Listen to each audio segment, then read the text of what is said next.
Chapter 111 Home. Mom and I didn't talk much the whole walk home, and when we got to the front stoop, I automatically looked in the front bay window because I forgot for a second that Daisy wasn't going to be there like always, perched on the sofa with her front paws on the windowsill, waiting for us to come home. It made me kind of sad when we walked inside. As soon as we did, Mom dropped my duffel bag and wrapped her arms around me and kissed me on the head and on my face like she was breathing me in. "It's okay, Mom. I'm fine," I said, smiling. She nodded and took my face in her hands. Her eyes were shiny. "I know you are," she said. "I missed you so much, Augie." "I missed you too."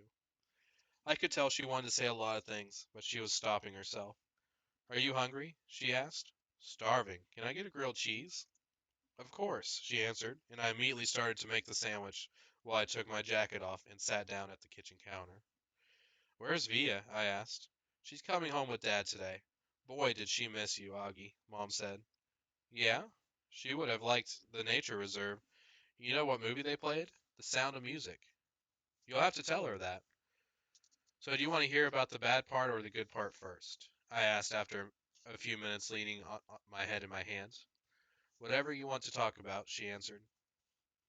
"Well, except for last night, I had an awesome time," I said. "I mean, it was just awesome. That's why I'm so bummed. I feel like they've ruined the whole trip for me." "No, sweetie. Don't let them do that to you. You were there for more than 48 hours, and that awful part lasted 1 hour. Don't let them take that away from you, okay?" "I know," I nodded. "Did Mr. Tushman tell you about the hearing aids?" "Yes, he called us this morning." "Was Dad mad? Because they're so expensive." "Oh my gosh, of course not, Augie. He just wanted to know that you were all right. That's all that matters to us.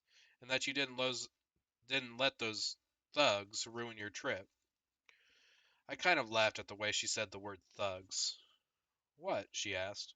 "Thugs," I teased her. "That's kind of an old-fashioned word." "Okay, jerks, morons, imbeciles," she said, flipping over the sandwich in the pan. "Kryknos, as my mother would have said. Whatever you want to call them. If I saw them on the street, I would—" She shook her head. "They were pretty big, Mom," I smiled. "Seventh graders, I think." She shook her head. "Seventh graders? Mr. Tushman didn't tell us that. Oh my goodness." "Did he tell you how Jack stood up for me?" I said. "And Amos was like, bam, he rammed right into the leader. They both crashed to the ground like in a real fight. It was pretty awesome. Amos' lip was bleeding and everything. He told us there was a fight, but—" She said, looking at me with her eyebrows raised, I'm just so grateful you and Amos and Jack are fine. When I think about what could have happened." She trailed off, flipping the grilled cheese again. My Montauk hoodie was totally shredded.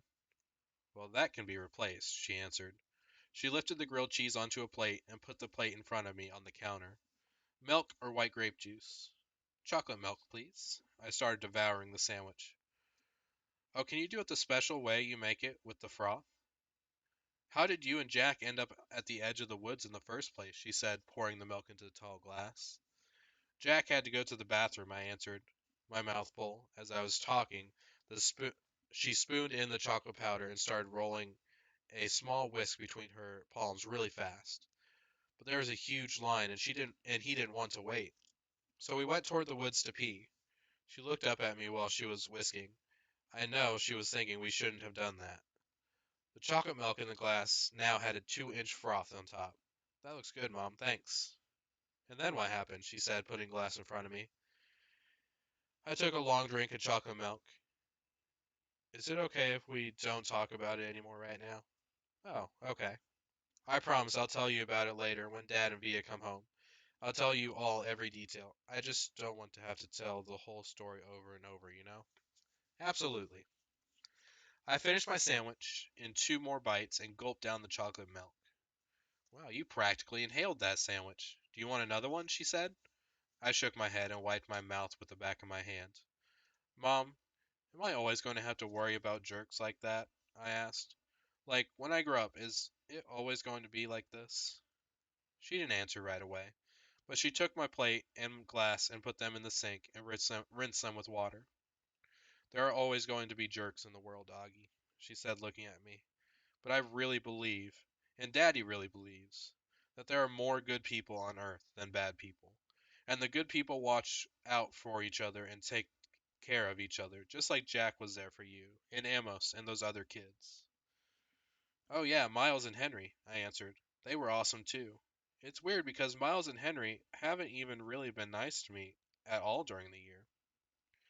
Sometimes people surprise us, she said, rubbing the top of my head. I guess.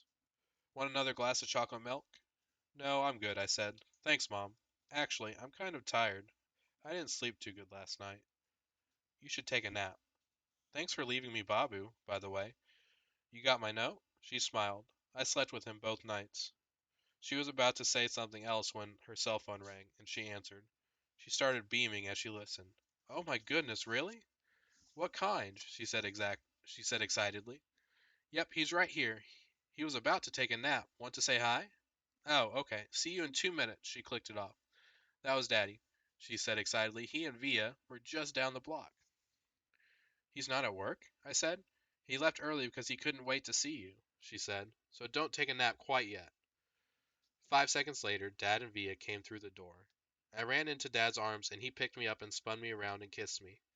He didn't let me go for a full minute until I said, Dad, it's okay. And then it was Via's turn. She kissed me all over like she used to do when I was little. It wasn't until she stopped that I noticed a big white cardboard box they had brought in with them. What is that? I said. Open it, said Dad, smiling, and he and Mom looked at each other like they knew a secret. Come on, Augie, said Via. I opened the box. Inside was the cutest little puppy I've ever seen in my life. It was black and furry with a pointy little snout and bright black eyes and small ears that flopped down.